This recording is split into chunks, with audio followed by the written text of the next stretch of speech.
Davey, I know you like clean baseball, and the top of the seventh there wasn't really clean for you guys in the field.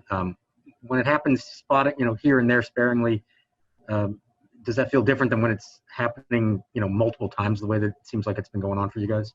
Yeah, this is man, it's unfortunate because we were playing a pretty clean game, and then seventh inning, um, we had a misplayed ball in the outfield. Two guys collided, ground ball past Ames.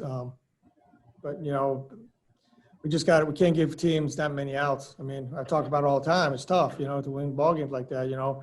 I feel bad for Harris because that's the best I've seen him throw since he's been here. He threw the ball really well, and he was out there for 5 outs. So if we could get him to continue to throw like that, I told him, I said, we're going to be in good shape. We hand the ball over to, you, Huddy, Rainey, and the rest of the bullpen down there.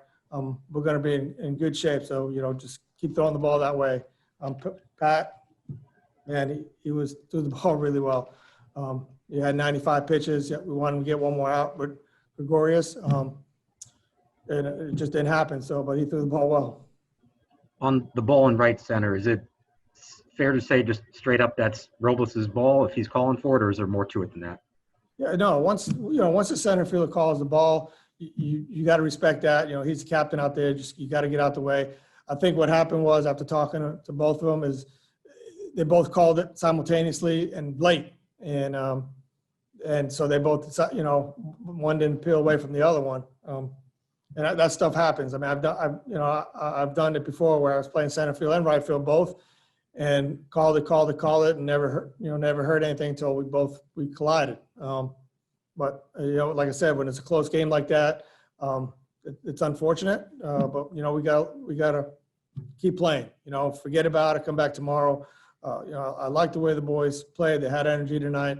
If we can get our starting pitcher to go 6+ innings, we're gonna be okay. We had some chances to tie the game late and win the game late. We had some chances early to put some more runs on the board, but give credit to Nola. He was pretty good tonight as well. Jesse Doherty, Washington Post. Hey, Davey, right around when you guys were starting, the Milwaukee Brewers decided not to play tonight. That came after the NBA shut down today as teams protest for racial injustice. Was there any discussion in your guys' clubhouse about playing tonight and kind of what was going on around the league before first pitch? Yeah, we didn't. Honestly, we didn't hear anything going. We were getting ready for the game as normal. I just now started reading what was happening, what was going on. Well, I would say this though: proud of the NBA, proud of all the people who stand for justice. You know the way I feel about all this stuff. It's horrible. We need change. We're people. We gotta come up with some kind of conclusion because this is bad. So I'm going to talk to the players. Let's see what happens tomorrow. But I get it, I understand, and like I said, I tip my hat off to all those guys.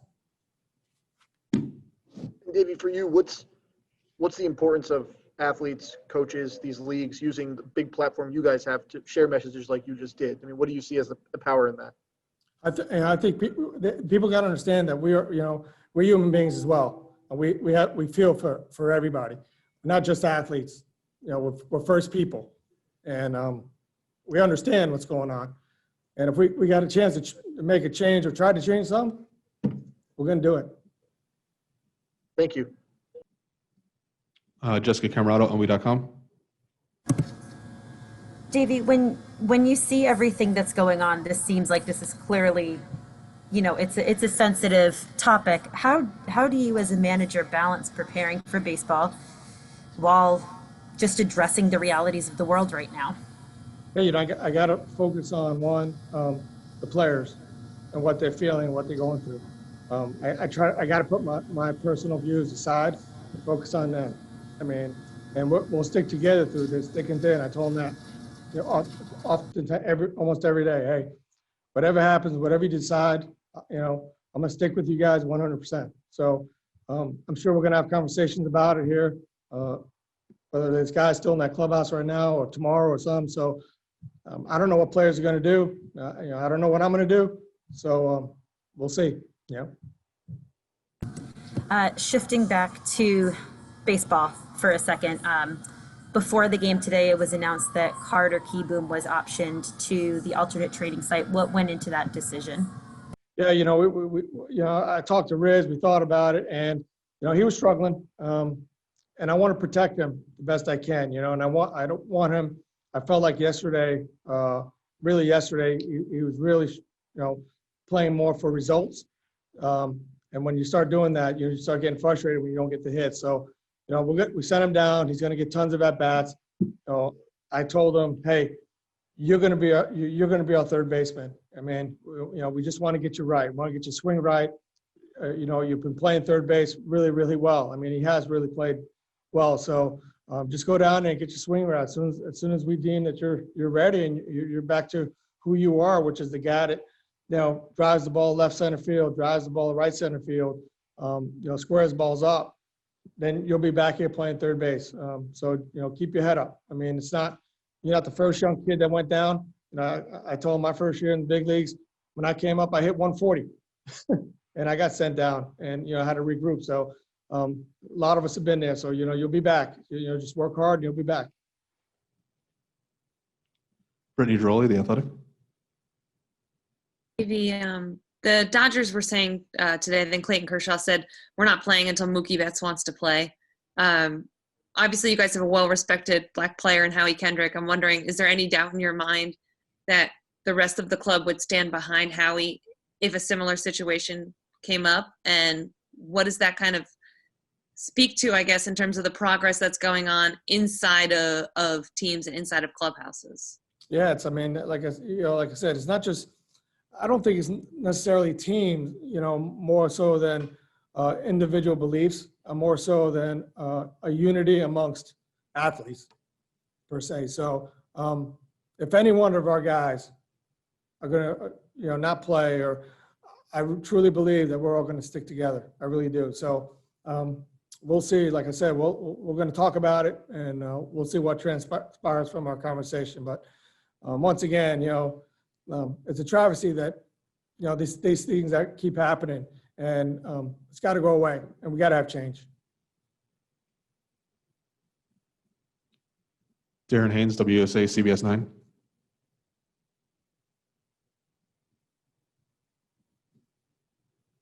Darren, you there? Hey, Davey. Can you hear me? Yeah, I can hear you. Yeah. So kind of off topic, Major League Baseball, they award college scholarships to high school kids so they can use it to go to college, obviously. But there was a local kid who was in Prince George's County, who was one of the 12 incoming freshmen to receive that $5,000 scholarship from Major League Baseball. I'm just wondering your thoughts on that, on how important it is for Major League Baseball to give these scholarships to inner city kids or people who are minorities. I think it's awesome. Like I said, Major League Baseball is very sensitive when it comes to donations and helping kids succeed, in this country. So, we're going to continue to do that. I know a lot of athletes do it themselves, but for MLB to step up and do that, this is a great, I'm part of a great organization when it comes to MLB, and I'm proud of what they do and how they step up. So kudos to them. I know they're going to continue to do that. And, if I can support in any way, I'll do the same. Thanks, Davey. And final question, Byron Kerr, MasterSports.com. Hey, Davey, on the Gregorius triple, did you think Juan Soto misplayed it, or did you think he had a chance on that play? What was your viewpoint? I think you got to understand the situation of the game and where we're at. Up one run, for me, you can see the base hit.